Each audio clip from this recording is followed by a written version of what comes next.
Hey everyone, it's Belinda Ginter from Million Dollar Year. I am here with one of our amazing company spotlights from Million Dollar Year, Desiree. We're going to hear all about Desiree's business, and I so appreciate you coming on today. I know you're very, very busy and have a lot going on, so it's Thanks. great that you took the time to be with us.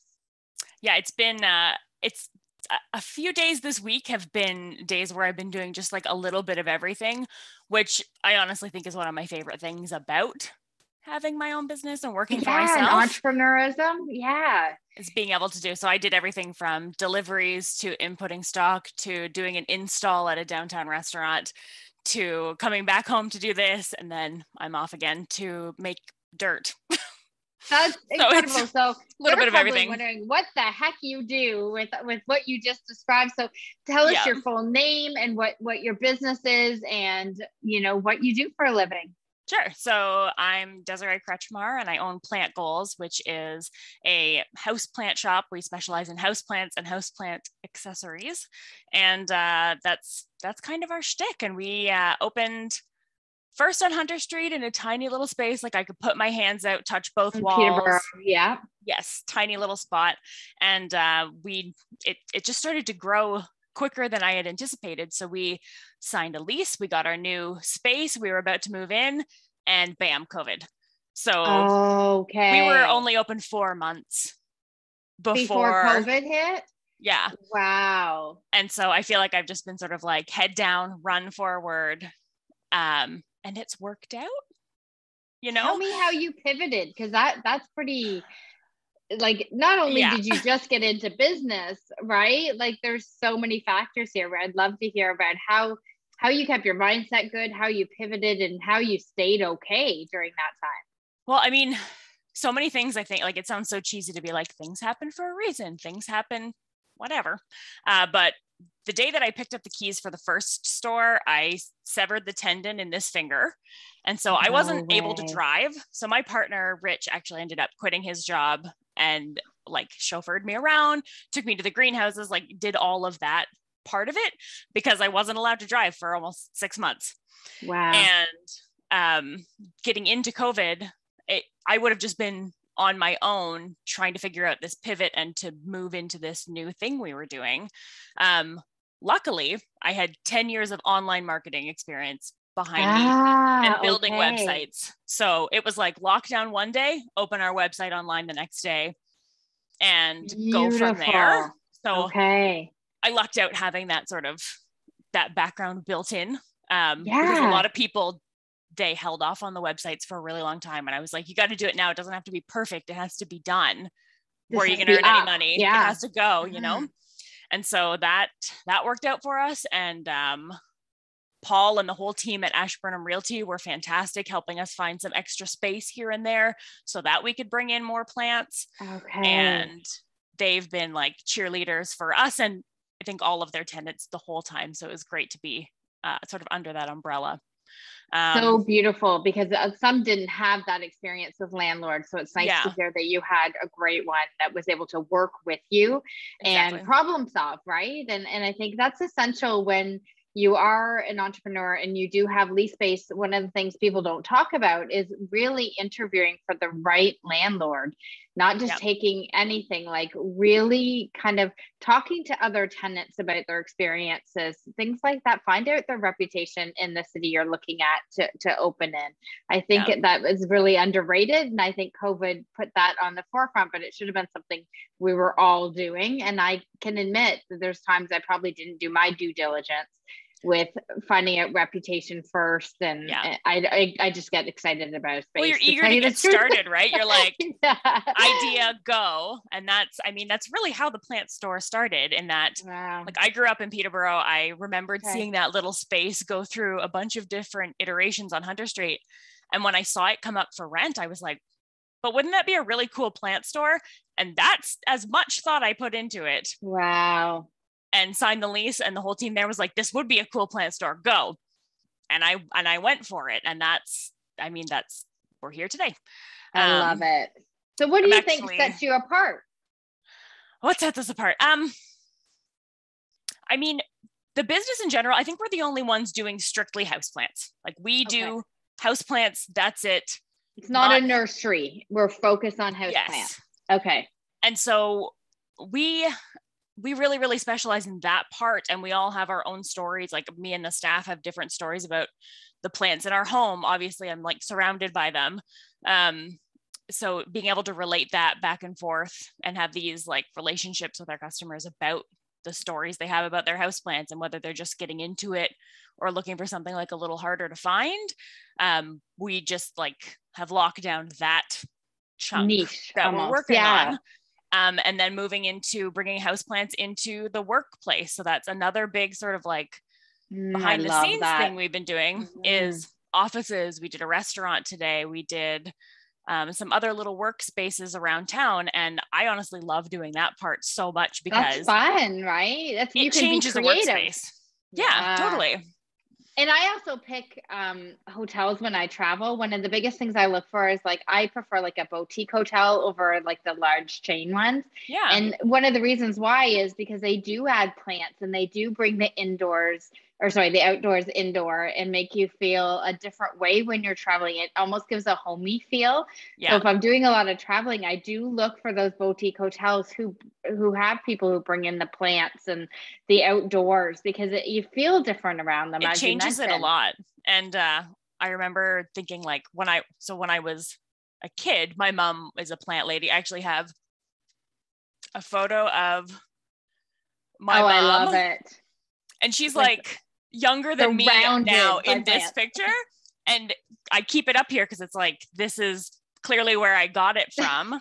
Because I remember going to friends' houses and being like, where's your plants? Like, what? Yeah.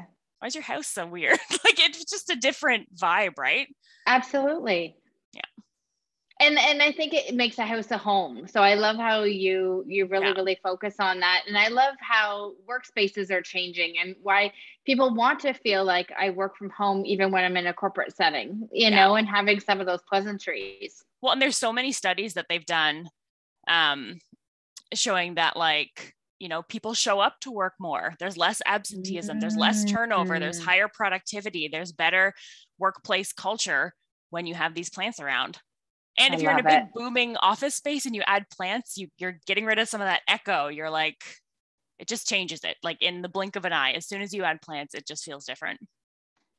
So you seem very, very passionate. And I love that. Like, I don't care what people sell or what their niche is, but when they can attach like personal stuff to it and can explain it the way you have, it is so amazing. But what do you think you're most passionate about in business? You kind of mentioned a little bit when we started about the flexibility and the freedom and the variety to be creative. But is there other things, or do you want to build even on that? Because that's huge too. I think that is part of it, that like, you know, each day I could decide to do something completely different. And yes, there are things that I have to do, but every day looks a little different. And sometimes I'm like, no, Desiree, you need a schedule and put these on these days. And it never can work out that way because if there's a hole, I have to fill it. You know, we had a member of our staff injured. And so, you know, you have to change what you're doing to make up for things like that. And you cannot plan far enough ahead. If you're an employee, you have a fairly set, this is what I do. Yes. If you're the employer, it's the Wild West. Like you know. I love that description because it really describes entrepreneurship completely. And I think you're right. It's that ability to be nimble that creates a sustainable success, right? Because unless you're able to be nimble and jump in there when you need to, or take a shift here, or change the hours here because you're seeing some sort of pattern where people aren't coming in and you're not quick on those trends, then we can be dinosaurs in business just because of our own stubbornness, you know, as entrepreneurs as well. It's that dangerous saying of like, well, this is how we've always done it. It's like, there's none of that. You can't, especially these days when things change so fast, you know? Yeah. Like we were rewriting the business plan every 2 weeks during COVID. It was like, well, now we do this. Well, now it's like this. Now it's like, you know, you had to keep changing it. And it was exhausting. Absolutely. But I don't know. You do what you got to do to make it happen. Do you think we kind of subconsciously like it though? Because we seem to, as entrepreneurs, be kind of attracted to it. Yeah. yeah. Like the only thing constant is change. And I think Yeah. because we're good with change, or we make ourselves good with change, I don't know if we're naturally like this. I think that both. I think we're born with some entrepreneurialism, but I also think that we develop as an Yeah. entrepreneur and a business owner as we go too. And I think really just that ability to change and accept change and even thrive in change is such a Yeah. quality. Yeah, I agree. I think it's so easy to get like stuck. You could get stuck in a rut if you didn't, like if you weren't Absolutely. teachable and you weren't constantly wanting to learn new things. No, I love that. So what are you passionate about outside of work? Um, Hobbies, anything so that you love to do? animals have always been a big part of my life. Ah, Like there's okay. a lot of pets behind me. We recently said goodbye to my 16-year-old dog. Oh, And I'm yeah, sorry. I mean, he was ancient.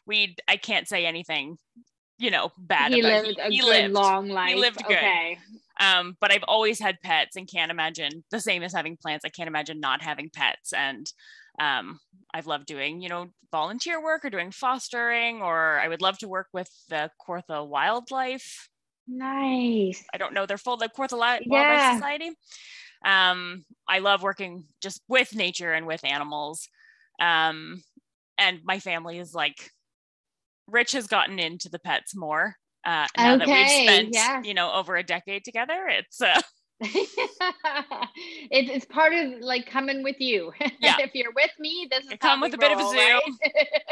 My mom always had tons of pets. Like I just grew up in a weird little jungle, and it was like she still does to this day. It's like, oh, this dog can't find a home. This cat, this, it's you're taking Yeah. in the Yeah. poor cases. But, I think we had the same type of mom. My mom was very much the same way. If a bird got injured in the neighborhood, they knew where to bring it. She'd yeah, always like we always had those boxes out there with like yeah, someone mending a wing while someone was bringing a cat that needed some attention or was malnourished, and she was feeding it. So it does change you. It makes you more of a nurturer in life too when you kind of grow out with people like that around you, for sure. I think so. Like even so this tank right behind me Yes. is a tree frog that came in on one of our plants from one of our shipments. No way. So I couldn't let him go. He's like No. not native to here. And I have two lizards in the living room that also came in on plants because Oh my sometimes that gosh. happens. I wouldn't even think of that. But Yeah. what countries are you shipping in from? So those three all came from greenhouses in Florida. So it would have just been Okay. something that got in and hitched a ride, and now they live safe and sound in my house, so they're not getting out and being in I nature where love they don't that. belong here. So one passion brought you the other passion, it sounds like. Yeah, by accident. I love that. So what do you think you're most proud of in your business? Probably really being resilient and going into business and then keeping it going during such a turbulent time. But is there anything else that you're really proud of in business? Um, I think, yeah, the resilience. I mean, it feels like I'm tooting my own horn, but part of it is like, it's the same as if you had 10 children. Well, you'd find a Yeah, way to do it because you did. exactly. So having all these, avenues and all these different things come up. I don't know if it's a woman thing. I don't know if it's an entrepreneur thing, but you just do what has to get done, right? Like you're like, Yep. okay, next, bring it on. Yep. Okay, let's keep going. Absolutely. And part of that is, watching for the signs of burnout because it's going to happen. Yeah. But, being able to know like this is, for these weeks, I can go really hard, but I have to take a rest after that. But honestly, I'm proud of how the business has come along. It's grown into something I had no idea when I started. And I think that our sort of connection to the community and how we've worked with customers has been really good. We've had very, very few, knock on wood, Yeah. complaints. I mean, people who are buying plants are generally happy people anyhow. But I've worked in a lot of retail jobs in the past, and Where that wasn't the what case. comes along with that. Yes. Yes. No, of course. But yeah, building that community and just taking each next step. Like, okay, what do we do next? What does the next few months look like? and just being like all the pivoting that we had to do during that time, not just for myself, but for my team as well. And for my family who's had to put up with it.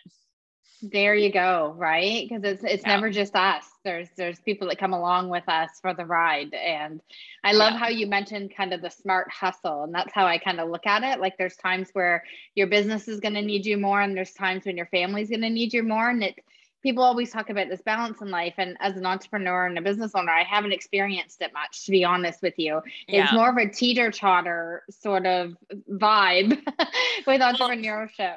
Someone described it once as I cannot even remember who this was, but saying that you're keeping all these balls up in the air, but some are rubber and some are glass, and you can drop these ones from time to time, but you can't drop these ones. So you have to go between. Yep. There's certain non-negotiables, right, that are always going to be there. I love that. So you joined our $1 Million Year mastermind, and what piqued your interest in that? What made you sign up? What was in your mind at that time? What were you seeking, I guess, when you were looking at our program? So for me, it's being around people who are better, just, people who have that mindset, and people who can help get me the next level. It's if you're the smartest person in the room, find a new room. This is my new room. I want to connect with people who, from people who have just started businesses, like, newer people like me, to people who are established and are going on, 40 years of building these wonderful businesses. And it's been fantastic to get to know people, and just to I've made connections outside the Facebook group, and I love hearing that. Just being able to connect with people here, and because the program's not just here, but to be able to make those connections with other people who are sort of thinking in the same direction. Yeah. One thing I love about it is just that everybody can be in different industries, and you can learn from each other, right? Yeah. Like there's something that can be going on in the real estate world that someone running a B2B business can take and adapt and whatnot. Or we have some people from the United States in the program, and Bermuda and other places, and they may experience something, but they could just be seeing a trend coming before we do here in Canada, or vice versa, right? We see something, a trend in the market or something, and it starts to ripple effect go their way. But it's like that heads up too, I think, which is really, really powerful. For sure. And everyone's in such different, there's such a variety of industries. Yeah. It's been neat to see things that I never would have thought of as ideas. You see it coming from someone else, and you're like, how could I apply this to my business? How can I apply this to my life? Yeah, it's great to bounce ideas back and forth, and to learn from each other and learn with each other. I think one thing I felt in business often is that it can be a little lonely as a solo entrepreneur out there if it's just you facing the world. But when you feel like you have a community of like-minded individuals, it just makes it, I think, more enjoyable.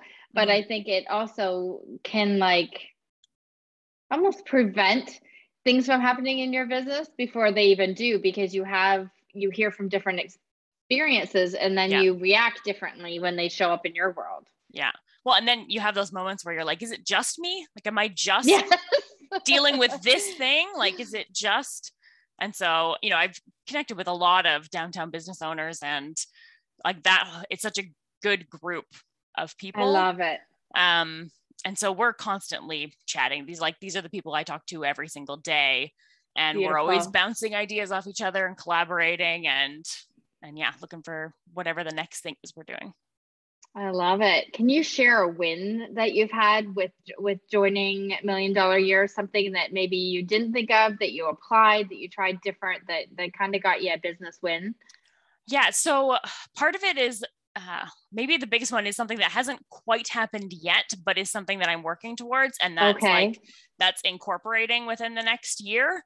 Perfect. Because that always felt like a big move that I didn't know what it meant entirely. I didn't know, when do you start? When is it the right time? How do you go about it? And knowing that there's a team of people who are ready to go, give me what we need and we'll make it happen. Has been fantastic, because I think I I wish that when you started a business, someone handed you a book that said, here's all the stuff you should think about. Yes. Because there's so many little things that I was like, why didn't I know that? I just talked to a business owner a few months ago who had been in business for several years and had never heard of WSIB, had no idea. And I was like, wow, you need to make some phone calls. But if you're but doing if it you don't completely know on what your you own, don't know, you don't know. Yeah, it's true. And I think I went through the whole incorporation too, finally last year, about, honest to God, about 4 years too late. And after a lot of taxes being paid. But again, like you, it just seemed like Mount Everest. I didn't understand it. I didn't know when I was supposed to do it. I was a little gun shy. It costs money to invest in. I thought, is this the right time to do it? Because sometimes we're hesitant because we don't want to make a mistake, but then that keeps us a bit stuck from asking the right questions. Yeah. But even that, sometimes we don't know what is the right question to ask. And then that's the hard part. And that's why I love being a part of masterminds, is because there's no stupid question. Yeah. Ever. It's just I've been able to ask so many things where I'm like, look, maybe someone else is also having this weird issue that I'm having. Like, I'm just going to put it out there because you don't know. I love it. I love it. And you know what? We've really enjoyed like having you in the mastermind, and like how you participate and how you encourage others, and how you do, show up on the Facebook, group, or you're at the Tuesday trainings that we have once a week. And if not, you're catching the replay and commenting later. So Bob and I wanted to thank you for your participation and how you shine in that group too, because what that does is it gives others permissions to do the same, right? Some people, when they join a bigger group, they can get a little gun shy with like speaking up or sharing experiences, but it does help when people like you do it and are kind of the leaders within the group. That this is me being like the keener student who's always like front row, hand up. It gets you ahead in life every single time, right? Yeah. So that's phenomenal. Well, we're so happy that your business is doing well. I love hearing all the new directions that you're going. We will be putting the link to her business down in the comments here, and making sure that you can find Desiree and her amazing Plant Goals company when you need anything plant related, because now we've just made houseplant school. They go everywhere, don't they? Totally. Yeah. I've even been in like luxury boats and stuff, and they have them in boats and stuff. So it just shows you though, is you just have to be creative with your space. But anywhere like RVs, things like that you want to make just a little campers, definitely in trailers in the summer, where you want to make it feel like home and just not kind of the same old everywhere you go. This is a beautiful way to get creative, to find new ideas, and her and her team are here to support you and finding the right ones for you. I know with cats, there's certain ones I can't have and things like that, but you have a knowledgeable team that's ready and willing to help. So we appreciate you, and thank you for your time today.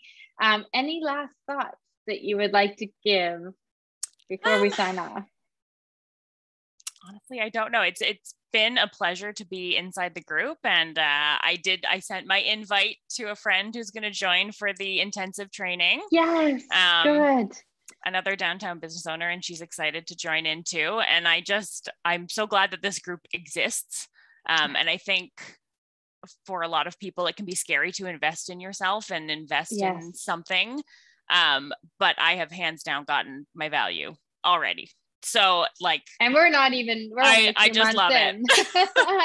Yeah, I love it. And I noticed, the minute I started investing in my company and investing in my growth as a business owner is when my business really took off. So I am a huge advocate of leaping before you even feel ready into things like that, because time and time again, it has paid off for me. You learn something every single time, and you get things that you didn't even know you were going to get. Like, as you said, you got some new business connections, and you got some friendships and things like that. They're just added bonuses, right? You were coming just for the knowledge, and then these extra little things show up in your life. But We are so happy to have you, and thank you for your time today. So all her details about her amazing company, plantgoals.ca, will be attached to this, whether it's on social media or whether it's in one of our emails. You will have all the details. So go check out her amazing business.